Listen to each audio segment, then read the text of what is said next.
Por favor, lleva el micrófono.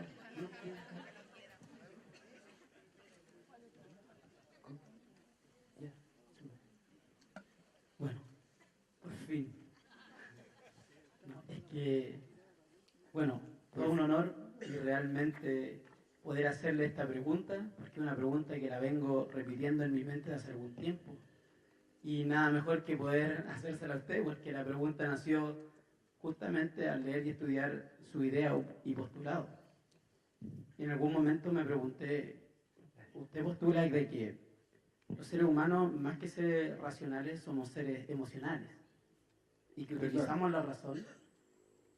vaya un poquito lento porque a veces yo no oigo bien. ¿Sí? Ok. ¿Sí?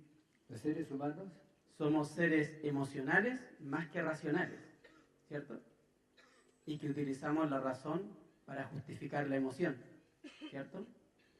Entonces, a partir de esa premisa, podemos comprender que lo básico y lo más importante en un ser humano en su desarrollo es el buen desarrollo de su emoción, de su capacidad de expresar sus ideas y emociones de forma clara y eficiente. Y eso va a llegar de una u otra forma a que el ser humano sea un ser humano exitoso. Pero, por una contraparte, tenemos un sistema educacional acá en Chile que promueve ideas totalmente diferentes. En realidad son muchas las preguntas aquí, pero voy a centrarme en una, que tiene que ver con el desapego que tiene el niño en sus primeros años de vida cuando se le obliga o se le incita a que debe estar en un prekinder o quizá en una escolarización menor. De menor edad lo escolarizan. Por lo tanto, yo pienso que eso de alguna u otra forma debe afectar la emoción del niño, que fue extraído de su grupo familiar, se saca del nicho del amor de su madre, de su familia, para pasar a un nicho completamente diferente, donde hay un montón de otros niños y otras mujeres o las personas que trabajen en ese entorno y que de alguna u otra forma él no se críe en ese amor.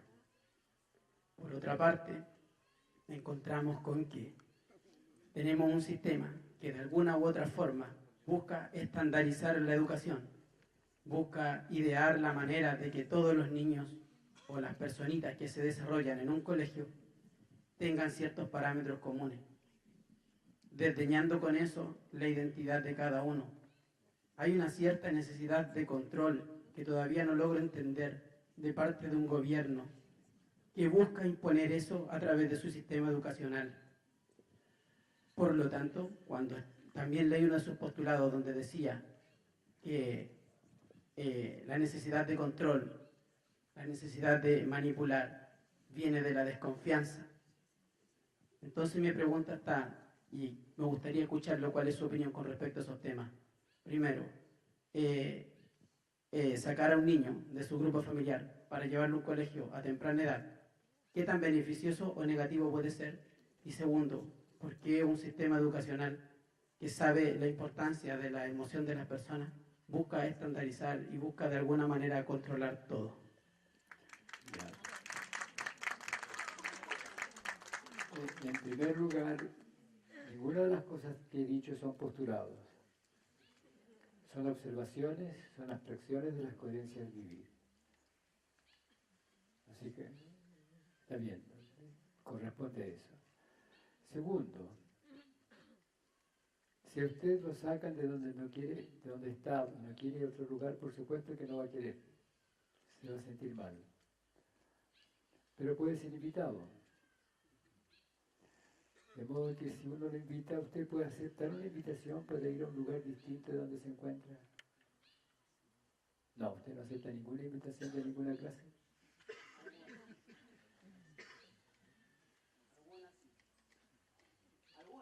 Algunas. Entonces acepta algunas invitaciones. Entonces no me puede decir que no acepta ninguna invitación. Muy bien. ¿Y qué invitaciones acepta? Por ejemplo, ¿aceptaría la invitación que yo le hiciese a venir a hacer su pregunta acá? Muy bien, perfecto. No lo voy a invitar, así que...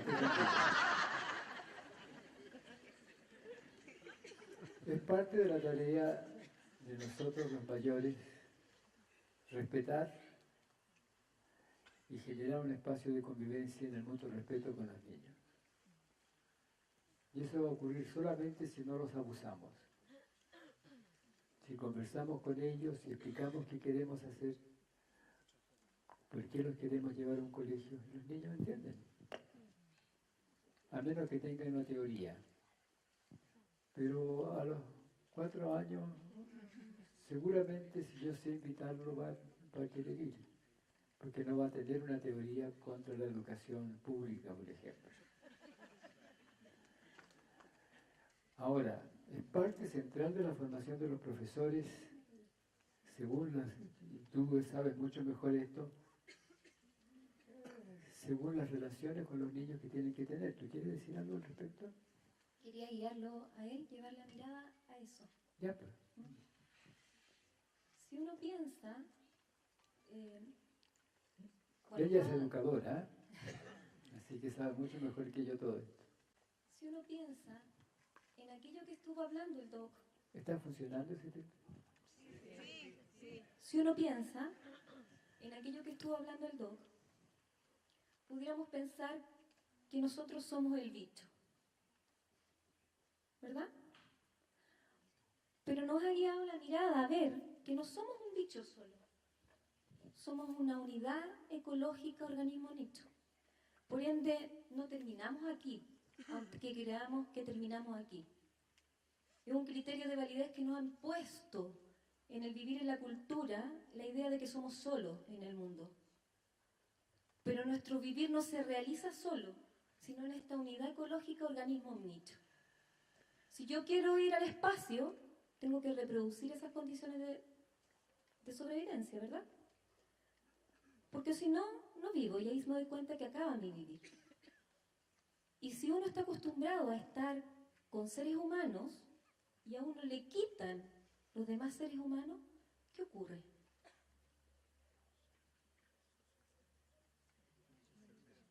Se altera el vivir y muchos no podrían soportar ese vivir. Entonces, cuando hablamos nos damos cuenta que somos parte de un sistema mucho mayor, pero no está allá afuera, porque si uno va a los estudios del doctor, que lo hicieron conocido, y uno habla de esta objetividad entre paréntesis, meta todo ahí. Y nos damos cuenta que el sistema educacional no está afuera, aunque en el explicar lo veamos desde allá. ¿Me siguen? Y cuando preguntamos aquello, no nos damos cuenta que estamos metidos aquí, en la unidad ecológica. Y vemos todo allá afuera como si esa realidad no preexistiera. Entonces el problema es del gobierno que está allá, del sistema educacional que está allá, y no vemos qué parte ocupamos nosotros de ese vivir que realizamos todos. Y como estamos metidos como pez en el agua, en la cultura, tenemos tantos criterios de validez como para decir, y cuantificamos todo, que decimos más, como esto, o esto es mejor que esto otro, y vemos como que todo son dimensiones opuestas del vivir. O somos emocionales, o somos racionales. Y eso es una dualidad que está en la cultura. Porque somos seres emocionales, y desde la emoción razonamos. No hay una separación. Aunque en el explicar podamos decir esto fue racional o mucho más emocional, pero es una explicación que surge en el lenguaje de un observador. Y para otro, no. ¿Y para dónde voy con la pregunta de él? Para darme cuenta que no hay oposición entre el hogar y la escuela, salvo que yo la vea, la distinga y la haga, la realice y la conserve en el vivir de ese niño. Si yo acojo, entendiendo que ocupo el mismo espacio relacional que la familia, pero en otro espacio y en otra dimensión, porque somos seres multidimensionales, me voy a dar cuenta que la escuela reproduce, ¿qué cosa? Un ámbito un poco más amplio que el de la familia, que no aprendería el niño solo en la familia, pero lo aprende con otros. Por ende, no tiene por qué en el vivir que se realiza, sentir que ese ser humano que está en la escuela lo rechaza o no lo quiere, salvo que eso ocurra en el vivir. ¿Y cómo ocurre? En la traición. Papá, qué rico! Llegó Laurita. Venga, Laurita, sí, déjemelo acá. Tranquilito. Sí, se porta súper bien. Se va el papá y yo le digo, no te muevas, quédate quieto, ponte la cotona. ¿Qué hice después que lo cogí? Lo traicioné. Cuando él pregunta sobre el respeto, es ver esos pequeños modos de cómo nos conducimos en el vivir de los niños. Porque lo que marca un modo u otro o las derivas que toma el vivir que tenemos con cada niño depende de esos encuentros. Y ocurre momento a momento en el vivir del niño. No nos damos cuenta. Ocurre con nuestros hijos, ocurre con nuestra mujer o con nuestro esposo, ocurre. Porque estamos momento a momento interactuando en esta matriz más amplia que nos contiene. Por ende, quizá la invitación sería a mirar qué espacio ocupo yo en el mundo que realizo y cómo lo vivo. Para mirar mi aula como un espacio íntimo, donde estamos todos, pero hay un nosotros. Pero los niños no viven el mismo bicho todos. Si tengo un aula con 35 niños, ¿cuántos profesores hay? ¿Uno?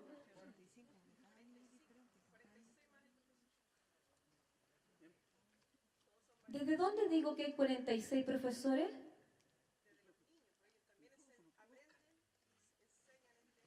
Ah, soy yo la profesora. ¿Cuántas Carolinas hay aquí? ¿Cuántas personas hay? Pongámosle un número, 600. ¿Ya? Pongámosle un número, pero es para situarlo.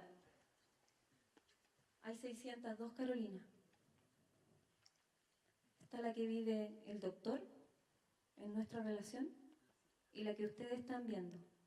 Y no es la misma. Y más la que yo me explico. Puedo salir de aquí y decir, ¡oh, lo hice fantástico! Y por allá el caballero en la tercera fila que tiene el dedo aquí va a decir, escucha que era aburrida la galla. Pasa eso en el aula. Usted no vive la misma relación con sus 42, 32 ni 30 alumnos. Cada niño tiene un profesor entre paréntesis. Y si me meto yo a mirarme, también yo. Y eso vamos a ver, la explicación que me haga de ahí va a depender también de cómo y dónde estoy en ese momento. ¿Sí? Siguiente pregunta.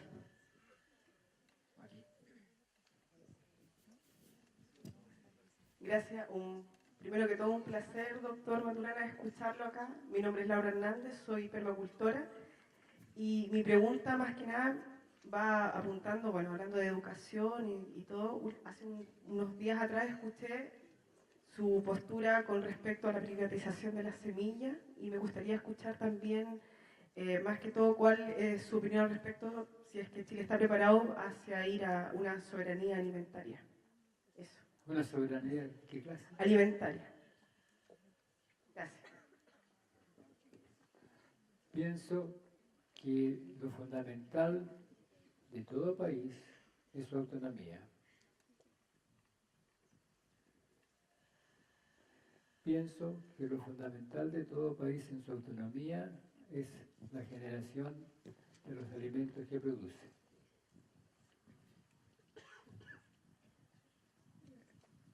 Pienso también que si no somos conscientes de ello, perdemos autonomía bajo la noción de la globalización y hacer toda una serie de cosas que hacemos al respecto. Pero pronto o tarde el tema de la autonomía va a aparecer, sobre todo con las circunstancias cambiantes en las cuales nos encontramos en el mundo en estos momentos. Con respecto a las semillas, pienso que los sistemas de productores de semillas, como Monsanto, que generan semillas que no producen a su vez semillas fértiles, son una impertinencia.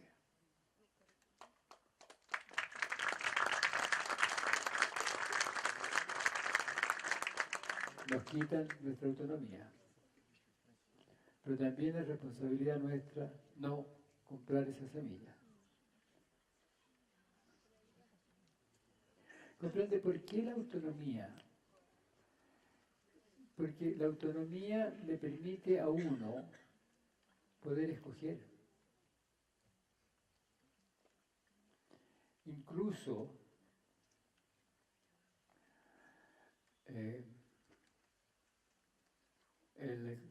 gran creador de las teorías económicas, en este momento no me acuerdo de su nombre, sobre todo el tema del libre mercado,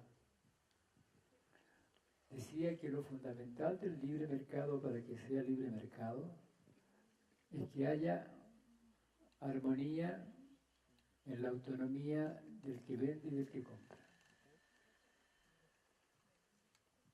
Porque si yo estoy en una situación de dependencia del que vende, me voy a encontrar en una situación impertinente por lo menos, o viceversa. Entonces, ese es el tema, ¿cómo queremos convivir? ¿Cómo queremos hacer la convivencia? Con respecto a la educación pública, por ejemplo. En algún momento, cuando se hizo la educación primaria obligatoria, lo que se quiso fue que en la educación primaria los niños y niñas, todos los niños y niñas tuviesen acceso a las nociones básicas fundamentales que permitían una convivencia autónoma en el país. Saber leer, saber algo de la historia del país, tener educación cívica, saber elementos de biología, saber todos los elementos que le permiten ser autónomo en su vivir. En circunstancias de que, dada la transformación cultural, la comunidad vive con actividades mucho más diversas que aquellas que pasan en el corazón de la familia. Antes, el corazón de la familia o la familia misma era el espacio en el cual los niños crecían teniendo acceso a todos los saberes que necesitaban. Pero si se diversifica mucho los saberes necesarios para el convivir, resulta que no todos aparecen en la familia. De ahí viene la invención de las escuelas, de los colegios, como espacios que están destinados a crear un ámbito en el cual los niños puedan aprender aquellas cosas que necesitan para vivir en la comunidad, pero que no van a aprender en la familia. Ahora, ¿cómo implementamos eso? Nos va a depender de cuál es nuestro propósito como Estado, indudablemente. Pero pasa una cosa más general que es importante. ¿Queremos convivir? ¿Queremos coexistir? Si queremos convivir y queremos coexistir, tenemos que abrir los espacios de conversación para ponernos de acuerdo sobre las cosas fundamentales. Pero al mismo tiempo que abrimos el espacio de conversación para ponernos de acuerdo, tenemos que generar tiempo. El tiempo lo tratamos como una magnitud física mirando en el reloj. Pero el tiempo no es una magnitud física. El reloj es una métrica de una dinámica relacional. El tiempo es la disposición a estar en un cierto quehacer. Si nos reunimos a conversar y todos los temas que tenemos que conversar los tenemos que conversar en una hora, no nos vamos a tener tiempo. Tenemos que darnos el espacio temporal, el espacio de proceso lo suficientemente amplio como para que podamos reflexionar sobre todo lo que queremos hacer juntos, porque queremos convivir. Cada vez que uno dice no tengo tiempo, lo general es que uno esté diciendo no quiero, no me interesa. Si un niño me pregunta y yo digo, mira, no tengo tiempo, lo niego. Si el niño me pregunta y yo le digo, en este instante no te puedo contestar, espérame un poquito, déjame resolver A, B o C, y honestamente vuelvo y converso. La convivencia se realiza en la coparticipación de la generación de los mundos que convivimos. La coexistencia ocurre en el deseo de coexistir. Y el deseo de coexistir requiere que pongamos atención. O sea, que tengamos tiempo. Porque el tiempo, cuando uno tiene tiempo, abre su escuchar. Empieza a soltar sus prejuicios. Puede oír cosas que antes no podía oír porque estaba aferrado a ciertas nociones que no quería soltar. Pero si queremos convivir, abrimos el escuchar. Eso era lo que tú estabas diciendo. Discúlpame, yo no entendía porque yo estaba pensando desde acá. Frecuentemente nos pasa eso. Pero la única forma de salir de la trampa, que significa el no escucharnos, es querer escucharnos, querer convivir. Porque si no nos escuchamos el tiempo necesario, es decir, la dinámica del proceso es suficientemente larga, nunca nos vamos a poner de acuerdo porque vamos a estar defendiendo opiniones o teorías y no nos vamos a ver, no nos vamos a escuchar. Ahora, esto de encontrarnos en un espacio, a ver, yo quiero contarle una pequeña anécdota que creo que no es apócrifa, no sé si ha pasado aquí, pero que puede pasar en cualquier lugar de Chile, o en muchos lugares de Chile. Aquí hay un profesor que está enseñando aritmética, a sumar y a restar. Y hay un niño que viene de los cerros a este colegio.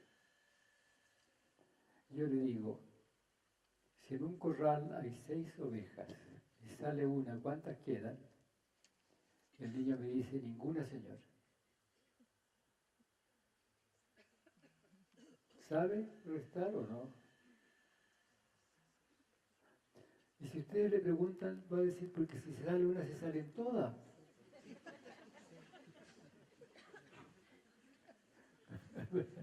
Entonces resulta que el niño le contesta de su espacio de vivir, algo que es completamente legítimo, y yo, profesor, tengo que respetar eso. Preguntarle, ¿por qué dices tú eso? Y va a decir, porque se salen todas, y es cierto, no es fácil, depende de cómo se abra la puerta o cómo se abre el agujero. Si no quiero convivir con este niño, voy a decir, tonto, ¿cómo que sabes? ¿No sabes tú restar que 6 menos 1 es 5? Ese es parte de nuestro tema, que tenemos teorías, tenemos opiniones, sabemos mucho y entonces no nos escuchamos. No tenemos tiempo para escucharnos. A cualquier edad.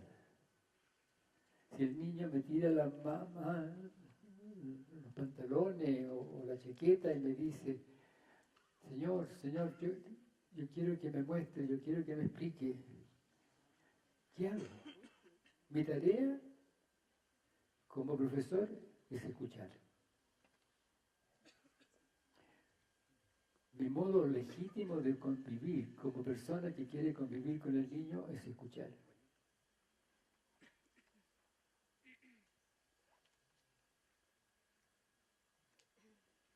Mi responsabilidad cuando ustedes me hacen una pregunta es escuchar. Mi deseo en la convivencia con ustedes es escuchar. ¿Cuánto? Hasta que aparezca alguien que me diga que se nos acabó el tiempo. Pero la disposición no puede ser, no tengo tiempo. Si queremos convivir, tenemos que tener tiempo. Y mientras más tiempo tengamos, menos horario vamos a necesitar. Don Humberto, hay otra pregunta. Estimado doctor, Usted en esta exposición ha hablado largamente sobre la infancia. ¿Sobre? Ha, ¿Sobre qué? se ha explayado sobre la infancia. Ah, ¿Ya? la distancia. La infancia. Infancia, ya. Entonces, usted en sus investigaciones y estudios menciona que nuestros niños de hoy no tienen infancia. ¿Nos podría explicar esa situación? Ya. No yo creo, voy a corregir lo que yo creo que dije, ¿eh? Por favor. Yo no dije que los niños de hoy no tienen infancia.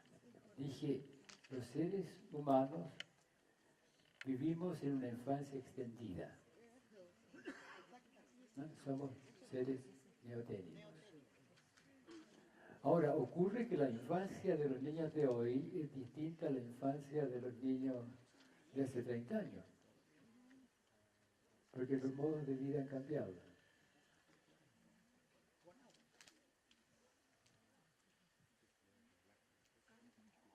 De modo que le ruego que me pregunte de nuevo, porque no sé si he contestado su pregunta.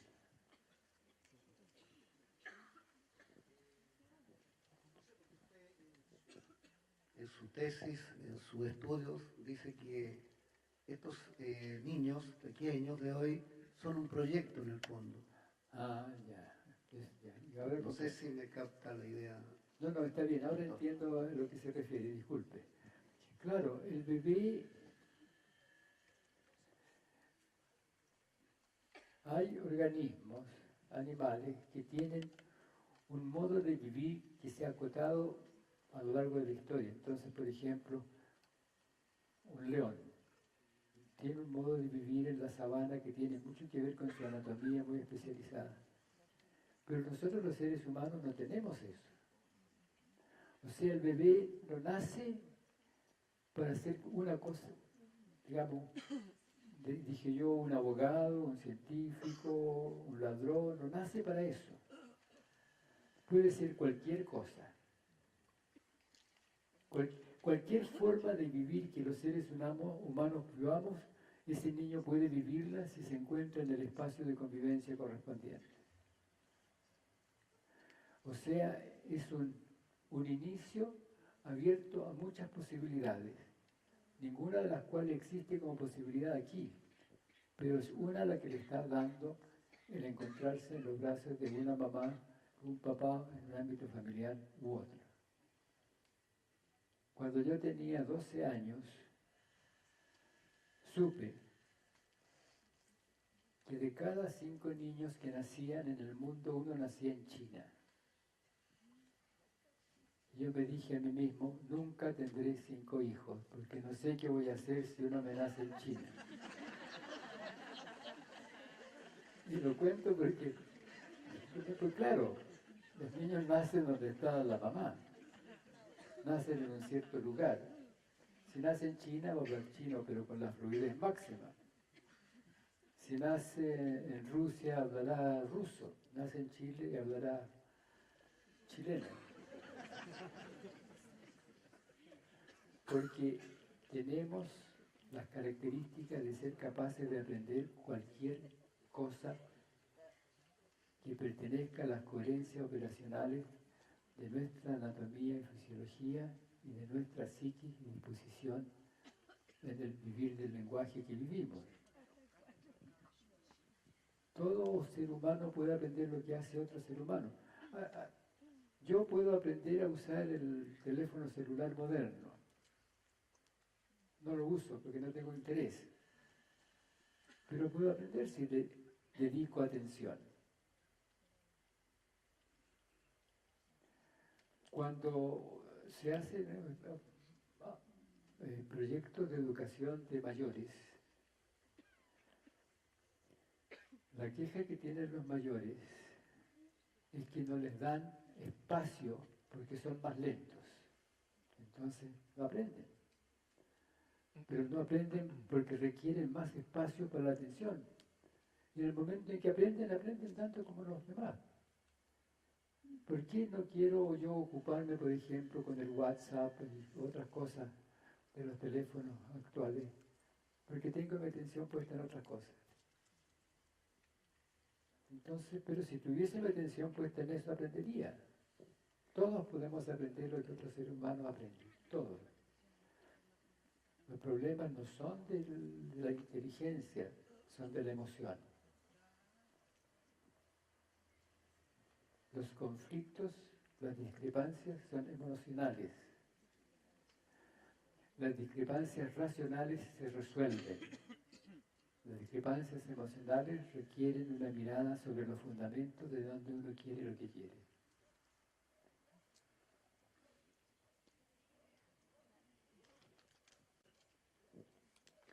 Todos los animales y todas las plantas tienen plasticidad conductual posible, pero depende de su modo de vivir, depende de su hechura corporal. Cuando una mariposa sale de la crisálida, sale hechita para encontrarse con el mundo, con flores, con néctar, con aire, con humedad, con todas las cosas. Y uno ve su plasticidad conductual cuando ve cómo va cambiando los espacios de recorrido según los momentos de floración de los árboles y de las plantas.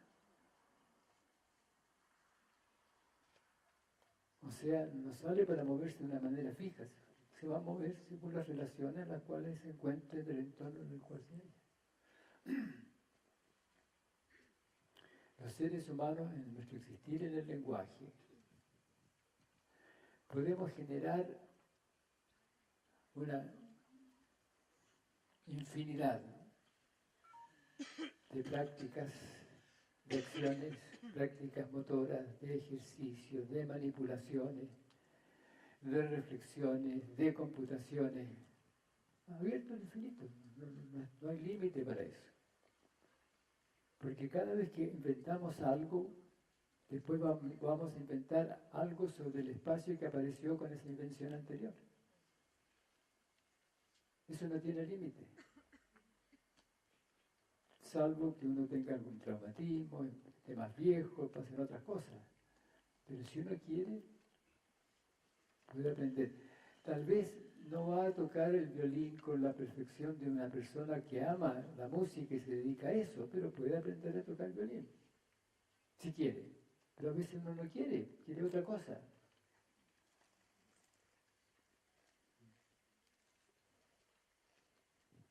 ¿Y a dónde va uno para aprender violín si quiere aprender violín? No, un violinista. Porque aprende se transforma en la convivencia. Ahora, si yo no quiero, no voy a aprender. Voy a arrancarme, voy a irme para otro lado. Así que este tema de la educación requiere que los niños encuentren el encanto de aprender lo que sus maestros hacen. Y esos maestros van a mostrar el encanto de lo que hacen, si tienen encanto y son lúdicos en lo que hacen, como para abrir los espacios de curiosidad.